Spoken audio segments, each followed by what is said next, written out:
Welcome back to Xenonauts, or what you can probably guess by the length of the video and the title. The final video of the series, and a quick explanation on why I decide to stop this series at this point. Long story short, without talking too much, it's really that I've really not been enjoying the gameplay. And I think that has then a negative impact also on the video, on my commentary, on everything else. I just become a cynical part of myself. And I don't think that's necessarily always entertaining. And it also then, it doesn't I don't get this drive to let's play another mission, let's record another video, right? I've been literally sitting here for the past hours, longer than I like to admit, thinking back and forth. Okay, do I record the next mission now? Do I get in and get out there again, or do we just call it quits? Because it's really like so many little things that are just not ticking with me. And I'm not saying this is a bad game. Not at all. I think it's very well made. There's a lot of systems in place. And it's very also, as I keep saying, it's very reminiscent of the original 90s XCOM UFO titles. It's just not the kind of gameplay that I still enjoy. I like, not every turn-based game is something that somebody who likes turn-based game will enjoy. Not, some are this way, some are another way. And it also is, it might seem a little bit weird that I'm gonna throw the towel relatively close to the end. At least I'm assuming that there's like maybe 10 missions or so left. But I really don't have any drive to finish the game. There's nothing really that pushes me. Like the story, I kind of gave up on. I don't know. I want to say 30 episodes ago, but we're not 30 episodes in, are we? And I'm not building a real relationship with my soldiers, because they're kind of all the nameless dudes on the battlefield, pretty much. And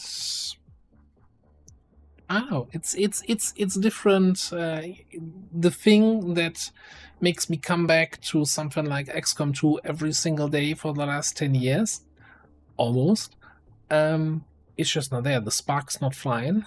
And I think I usually don't end series early. The only other time I did that was with Phoenix Point, and that was after, I think, 6, maybe 7 missions where I just realized the game is like completely not for me. Again, there was lots of things with story that didn't take, but also mostly about the gameplay mechanics there. First-person shooting. Let's not go into details about that. But yeah, I think this also had a huge impact here. Like I've been complaining about the aiming system and every single obstacle somewhere in the way, counting as full cover, even though it's technically not even in the line of sight between the shooter and the target. The whole time unit system that I'm not a fan of, and the cover or lack of cover system. I think the point where really I kind of broke my willingness to continue to engage with the system was in the last mission, where that big ball of death just killed a soldier through like 2 building walls and a big piece of machinery without having line of sight or having anybody else on the enemy team providing information about the position of my soldiers. And that felt like it just, this game feels even more alpha strikey as XCOM, XCOM 2. XCOM 2, always people say it's just alpha strike gameplay, and the main reason is really wounds are super punishing, so you need to kill everything before they get in action. And Xenonauts seems like this, but 20 times worse, because you're not even taking wounds, you're just gonna get your soldiers evaporated in a single shot. So yeah, that's kind of something I'm also not a fan of. Also, I mean, obviously we kind of fell behind, right? I was behind technologically, so going against that kind of opposition with laser weapons and outdated armors. I'm not sure. So somebody said I was kind of a little bit boned because we didn't get an abductor UFO for a long time, which is like you need to get one of those to then trigger a bunch of additional researchers. I think we had like maybe 2 weeks in the game, maybe even more. The labs sitting idle because we had no research projects to pursue. We were just generating a little bit of money and didn't get any techs. And then we got the next UFO and actually were able to do techs again. To the point that now we have a huge list of tags that we all need to research. But they all take a while, so we're kind of getting behind there. The other thing which put us behind a little bit is the whole operation points thing. Since I wasn't aware or the game didn't communicate or whatever, that at the very start of the game I should have been doing more captures on the cleaners. That would have given us more operation points. That would have enabled us to grab some of these bonus things sooner, especially the bonus things that also then give you more daily operation points.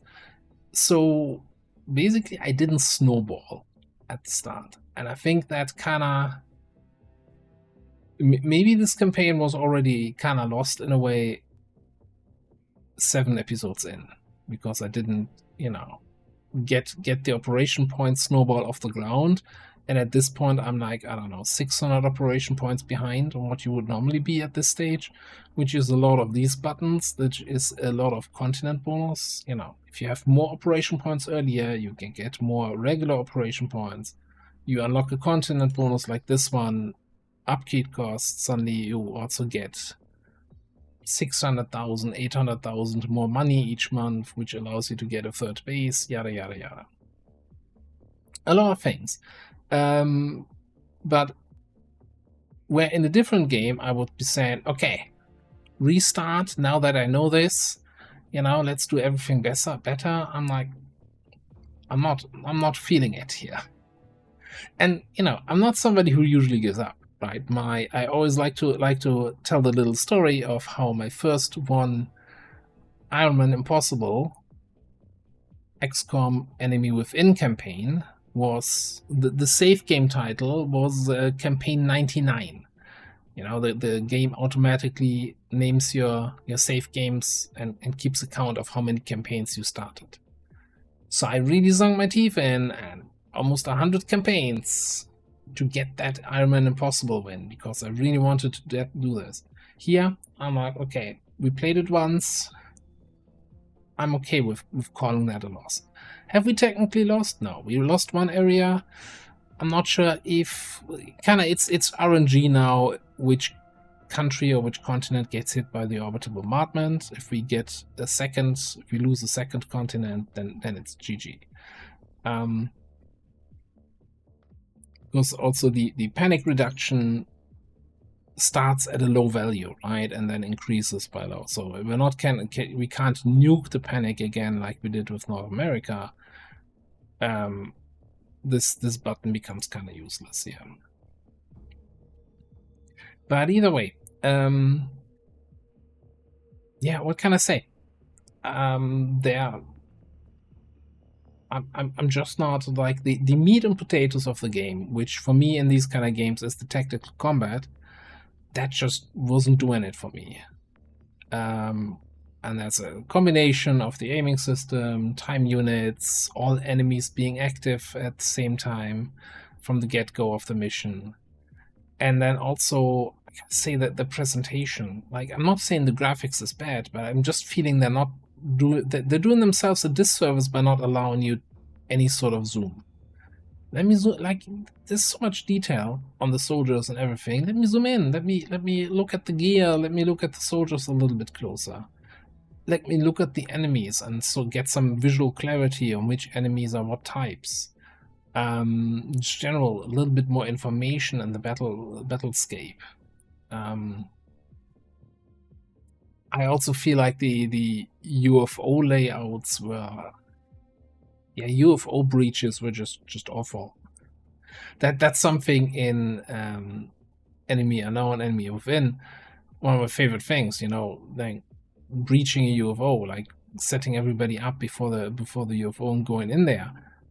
But the different, I guess, the different action system in Xenonauts kind of doesn't give you this, oh, I want to set up for the breach, but rather, oh man, like any one of these active enemies that are inside that UFO could come outside at any time and just have 100 time units remaining and just shoot half your squad dead before you can do anything. Well, you can hope that the reaction fire RNG is in your favor, but good luck with that. Yeah, I don't know what else to say. Again, I'm not saying it's a bad game. It is really just that me and the game were not meeting where a player and a game are supposed to meet. So I can see that some people might enjoy this and you know, are excited about this. And maybe there's also, I'm not sure, maybe there's also a modding community where, you know, additional stuff gets added to the game. But for me, like the fundamentals aren't there. And it's not clicking, and so I'm gonna rip off the band-aid and say, yeah, I'm done here. That means for this time slot, we had Xenonauts almost every other day. I was thinking back and forth. So originally in the last channel update, I'd said we would also be doing Menace in addition to Xenonauts and Long War Rebalance. But I think I want to give Menace some more time to cook. It's early access soup that it's cooking. So we're just gonna go completely into potentially 7 episodes a week of Long War Rebalance, which also might allow me, probably not, to finish that before Star Wars Zero Company comes out. I don't think we're gonna manage that. But yeah,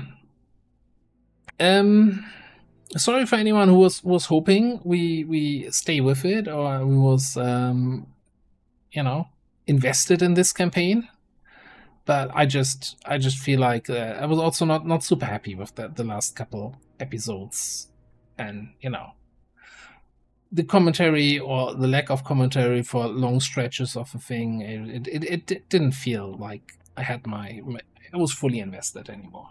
So I also mentioned, you know, in that last channel update where I said, hey, we might not finish these campaigns, we might end them early, and I guess we reached that point here. So with that being said, I still want to give a big shout out and a big thank you to, first of all the supporters that are scrolling by now, but also all the very helpful comments that try to, you know, explain the game to me, explain the stuff that the game wasn't explaining itself, and giving me helpful advice. I appreciate that. I read everything there. But at the end of the day, it was not enough to make me enjoy the game enough to finish it. So we're going to call it here. Thank you very much. I'll see you next time.